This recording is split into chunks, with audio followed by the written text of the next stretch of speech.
Press घेवन एक issue काडलेलो की फाटल्या काळान जो दाळ जी पिड्ड्यार जाल्ली टन्स ऑफ दाळ साकर म्हणा ताका तुमी जबाबदार आसा, तुमी रिजायन जावपाक जाय म्हणून मुख्यमंत्र्यांनी हातूंत मदीं हें करपाक जाय.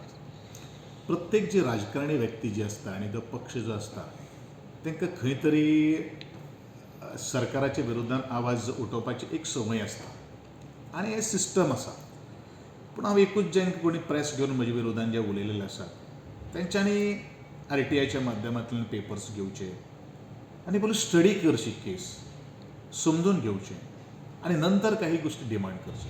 हांवें ऑलरेडी विविध पत्रकारेच्या माध्यमांतल्यान सगळे काही गोष्टी क्लियर केल्ले आसा की हांव खंयच्याय चवकशीक तयारी आसा आनी बऱ्योचश्यो काही गोष्टी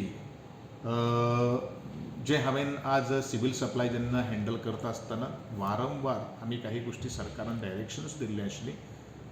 कॅबिनेटाच्या पयलू कितें जाल्लें आसा आनी नंतर कितें जाल्लें आसा हेंवूय त्या मागणी करण्यांनी पळयचें आनी नंतर परत पत्रकार परिशद घेवन तेंच्यांनी जें कितें तांकां आसा तें तांच्यानी मांडचें. इतलेंच ह्या वेळाचेर हांव तांकां सांगपाक सोदतां.